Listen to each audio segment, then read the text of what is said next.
रिश्तों का मोल। एक और सर्दी और जुकाम, ऊपर से शरीर का तेज ताप। लगातार 2 दिनों से रीमा का बुखार चढ़ उतर रहा था। इसलिए उसने सोचा कि वह अपनी छोटी बहन डॉक्टर सीमा से दवा ले लेगी और इसी बहाने उससे मुलाकात भी हो जाएगी। साथ ही साथ वह अपनी छोटी बहन के साथ कुछ अच्छे सुखद क्षणों को साझा भी कर लेगी। एक पंथ 2 काज हो जाएंगे। वैसे भी सीमा की व्यस्तता के कारण रीमा को उससे मिले तकरीबन 5-6 महीनों से ऊपर हो गया था। उसका क्लिनिक रीमा के घर से कुछ 3-4 किलोमीटर की दूरी पर ही था। इसीलिए रीमा अकेली ही ऑटो रिक्शा लेकर उसके क्लिनिक पहुंच गई। जब वह उसके क्लिनिक पहुंची तो कंपाउंडर ने उसे बताया कि डॉक्टर के केबिन में पहले से ही एक स्किन पेशेंट मौजूद है, इसीलिए वह नहीं जा सकती।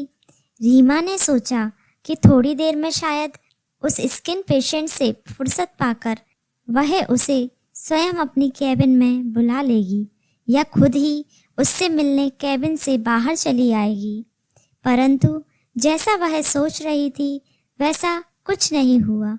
रीमा का बदन बुखार से खूब तप रहा था। इसी कारण उसे बहुत कमजोरी भी महसूस हो रही थी। उससे ठीक से बैठा नहीं जा रहा था। फिर भी वह ना जाने क्या सोचकर काफ़ी देर तक बैठी रही। उसने सिर उठाकर दीवार की ओर देखा। घड़ी की सुई 9 बजा रही थी। 1 घंटे से ऊपर हो गए थे।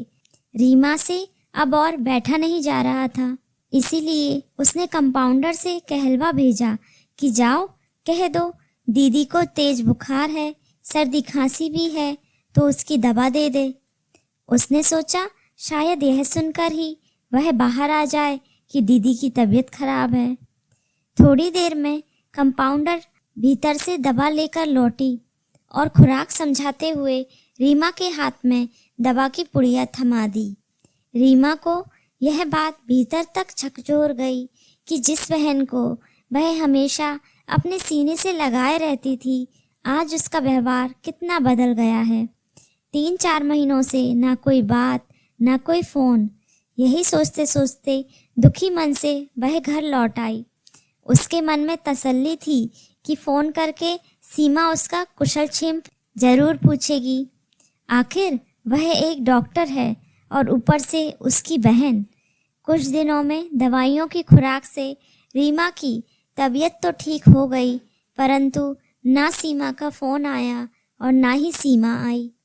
रीमा के हृदय को गहरी चोट पहुंची। यह बात उसने पहले भी कई बार महसूस की थी कि कई दिनों से सीमा उससे दूरी बना रही थी। जब जब रीमा ने उसे फ़ोन कर उससे बात करने की कोशिश की, तब तब उसके कंपाउंडर ने ही फ़ोन उठाया और व्यस्तता का बहाना बनाकर फ़ोन काट दिया। उसके मन के किसी कोने में यह बात घर कर गई कि गरीबी सबसे बड़ी बीमारी है। इस बीमारी का कोई इलाज नहीं। जब तक यह बीमारी साथ रहती है तब तक अपने भी अपनों को नहीं पहचानते। और सीमा के इस व्यवहार ने भी अब इस बात की पुष्टि कर दी थी कि पैसों के आगे रिश्ते का कोई मोल नहीं होता।